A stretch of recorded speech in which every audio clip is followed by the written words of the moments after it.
Sebelumnya saya ingin memberikan mukaddimah sahabat-sahabat sekalian, bahwa Buya itu seringkali dawuh kalau terkait perempuan. Perempuan itu ada salah satu ulama yang mengatakan perempuan itu tidak wajib nafkahi siapapun. Perempuan itu tidak wajib menghidupi siapapun. Tetapi ketika perempuan itu baik, maka dia akan memberkahi rizki keluarganya. Buya seringkali dawuh demikian.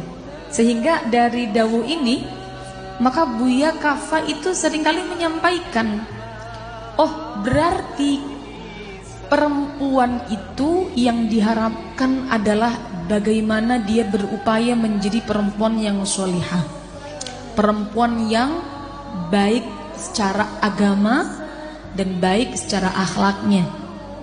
Maka kalau teringat dalam kitab Ihya Ulumuddin, perempuan yang baik, yang sholihah itu digambarkan oleh Nabi. Kalau dibacakan dawuh Nabi, Nabi bersabda demikian, Mathalul mar'ah as-salihah fin nisa'i kamathalil ghurabil a'sam baina mi'ati ghurabin. Perumpamaan perempuan yang sholihah itu bagaikan gagak yang berparuh merah. Di antara 100 gagak itu cuman ada satu biasanya. Jadi kalau digambarkan di dalam hadis tersebut, langkanya perempuan itu 100 banding 1. Loh, kita dituntut menjadi perempuan yang sholihah, tapi dinas sama hadis. Kalau perempuan yang sholihah itu langka.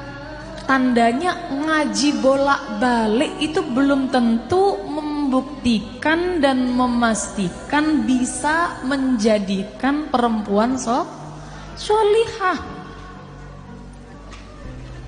Tapi bukan berarti harus tidak ngaji. Niki kalau cuma giringan pertama, ibu-ibu, tenang.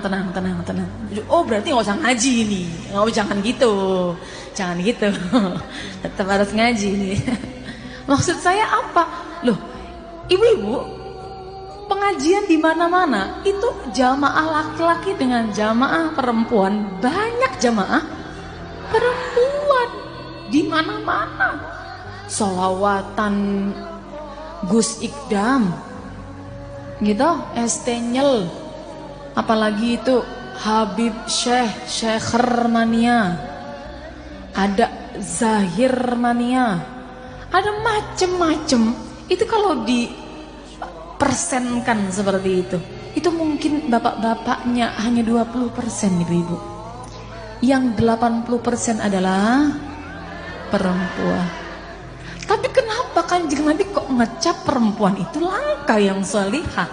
Padahal senang ngaji loh Kanjeng Nabi.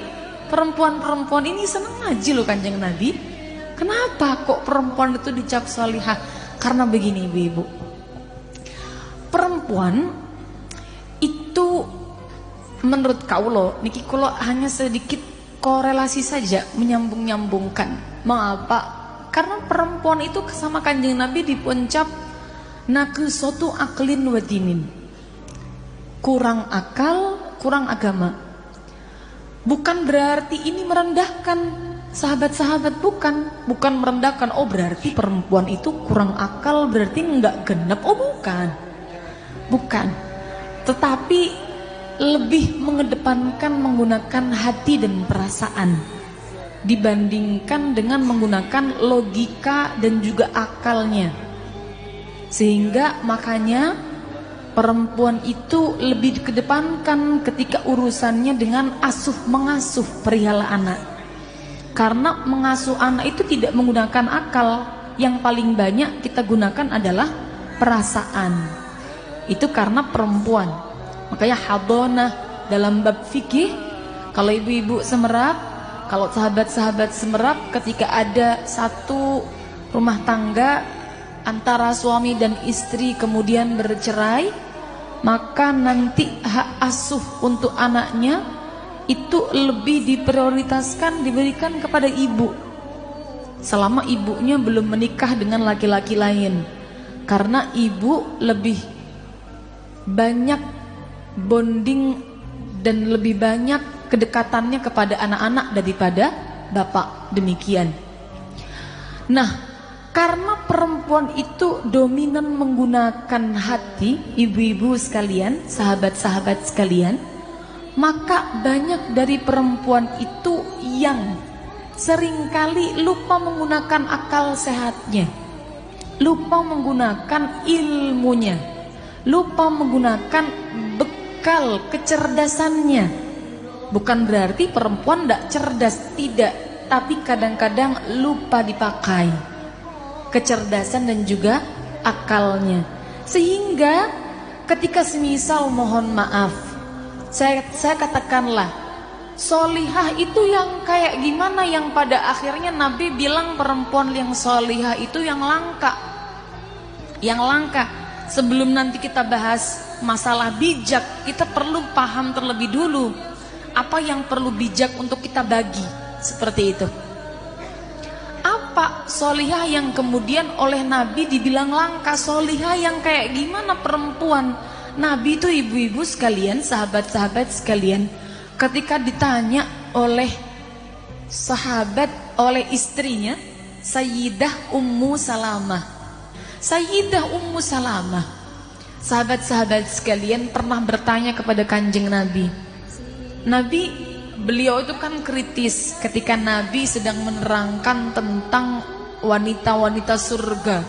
Disebutkan di dalam surah Hurun Ain ka'amthalil lu'lu'il maknun jazaa'an bima kanu ya'malun. Itu kan ada gambaran-gambaran para bidadari surga, seperti halnya intan, mutiara yang tersimpan. Kemudian kalau Nabi menjelaskan fihinna khairatun hisan, itu di dalamnya ada wanita-wanita yang baik, berbudi pekerti yang baik, yang indah dipandang. Akhirnya Sayyidah Ummu Salamah itu tertarik. Nabi, mana yang lebih utama antara perempuan-perempuan surga dengan perempuan-perempuan dunia? Nabi jawab, ibu-ibu, ya jelas lebih utama perempuan-perempuan dunia. Jawab Nabi, lebih utama perempuan-perempuan dunia, bukan perempuan-perempuan surga. Sehingga ini yang kemudian membuat Sayyidah Ummu Salamah heran seheran-herannya.